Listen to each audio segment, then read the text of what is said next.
This is 5 on your side at 5. Focused on you. Tonight, we are learning more about the suspects and the victims after a mass shooting near the Kansas City Chiefs Super Bowl celebration yesterday afternoon. Thanks so much for joining us. I'm Kelly Jackson. And I'm Mike Bush. In the last hour, we learned from Kansas City police that the adult who was detained has been released, but there are still 2 juvenile suspects in custody. They also say the number of victims has gone up. Let's get straight over to Laura Barczewski, who has been following the story for us since it broke. Laura. Mike and Kelly, Kansas City police say there are now 23 gunshot victims and have officially identified one of them as the 43-year-old woman who was killed.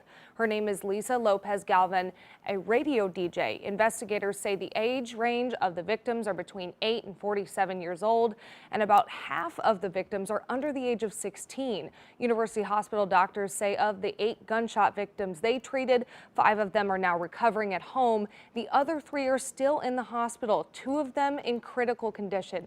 Children's Mercy Hospital doctors say of the 12 patients they treated, 9 had gunshot wounds and only 3 are still in the hospital. They're expected to recover. As far as the suspects, again, the 2 still in custody are juveniles, and police believe it started as an argument and it ended in gunfire. Several guns were recovered from the scene on the west side of Union Station.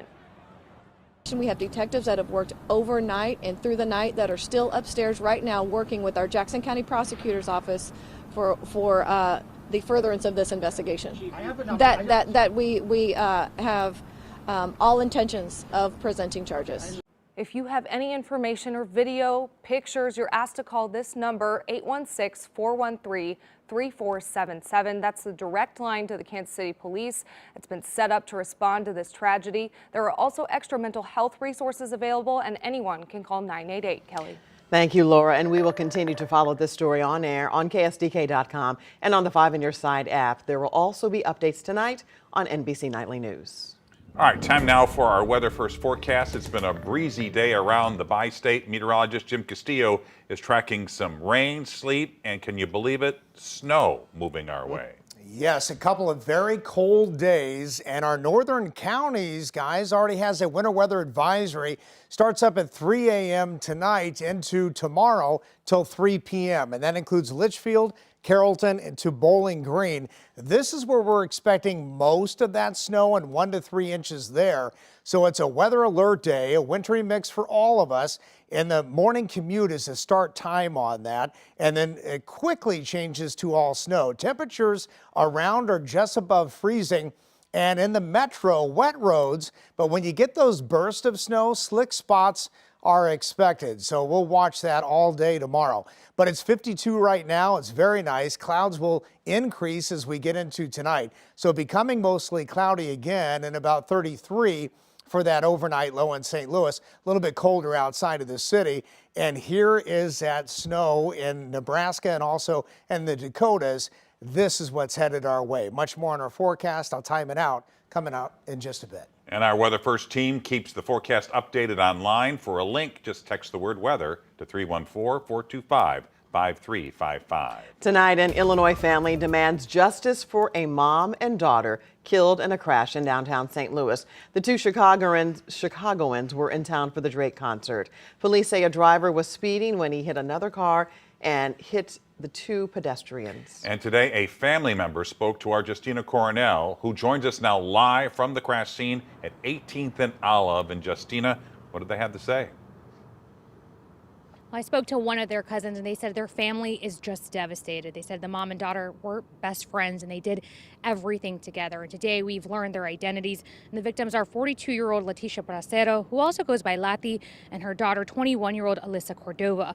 Police say a 22-year-old driver was running red lights at a high rate of speed when he sideswiped the front end of another car. The car rotated and hit Bracero and Cordova, who were walking on the crosswalk. The St. Louis Business Journal reports St. Louis Police Chief Robert Tracy said the department would be filing for manslaughter charges. The victim's cousin tells me Lati was a dedicated mother who did everything right for her daughter, a college student. She said they were loving, energetic, music lovers, and were full of life. If I'm being honest, the only way I can try to get through it is knowing that they were together, because if either one of them would have made it, they wouldn't have been able to survive without the other. We want them here more than anything. But if we can't have that, then of course we want justice. I'm told that the goal right now is to bring the two back to Chicago for a proper memorial. Now, in order to do that, they have a GoFundMe, and you can find that on our website, kstk.com, and go to the section as seen on TV. Reporting in downtown St. Louis, Justina Cornell, 5 on your side. And today there was a hearing for the man charged in a crash that caused a teen to lose both her legs. St. Louis police say Daniel Riley hit 17-year-old Janae Edmondson as she was walking to her hotel downtown last year. The teen was visiting St. Louis for a volleyball tournament. Riley's attorney filed a motion for continuance. He wanted a change of venue because of, quote, bad publicity, saying the case has been brought up again since the deadly crash after the Drake concert. Well, today a judge denied that motion and said the case will move forward with the jury trial. Tonight, an 18-year-old is charged in a North St. Louis shooting. It happened last night on Ferris Avenue. Court documents say Timothy Lewis was smoking pot with the victim. He admitted they were both handling guns when Lewis's firearm went off, hitting the victim in the head. He's not expected to survive. Lewis is now charged with assault and armed criminal action. The city of Bridgeton is mourning their longtime mayor, Terry Briggs. He died unexpectedly yesterday. 5 on your side's Tracy Henson spoke with residents saddened by this news. Tracy. Kelly, Briggs served the city for 9 years as mayor. In that time, he formed strong alliances and bonds with the residents of Bridgeton and gained respect from state and local leadership. Congresswoman Ann Wagner wrote on X that she was devastated to hear of Mayor Briggs' passing, and she was grateful to have fought for local issues with him. This afternoon, Congresswoman Cori Bush wrote on X that Briggs championed the cleanup of Westlake and always worked to improve the lives of the community of Bridgeton. Thousands of tons of radioactive waste from World War II was illegally dumped at the landfill in 1970s. 2 residents who spent a lot of time with Mayor Briggs working on the Westlake issue sat down with me to share their memories of the mayor. He had a great smile. Man, even in the grocery store, you just would peek around the corner and he'd be there, he'd look up and just kind of light up. But I think he could talk to anybody. Could, yeah. Now this afternoon, the city shared Mayor Briggs' memorial details. His visitation will be Sunday from 4 to 8 at Collier's Funeral Home. His mass will be held Monday at Holy Spirit Church. The service begins at 10 a.m. I reached out to Bridgeton City Administrator for details on what comes next for the city. He has not called back. The union representing IDOT employees says workers could go on strike soon. The Teamsters Union voted to authorize a strike this month. Union members have been working without a contract since July of last year. The main demand from the union is to keep its current health care plan. All we're saying is you can't leave us behind. We're the people that oversee, design, maintain. All these great projects are going on. It can't be done without great people. Billions of dollars of projects won't be done on time, and some of them might be at risk if the lettings aren't out and they're not approved in time. So to put a number on it, it's pretty high.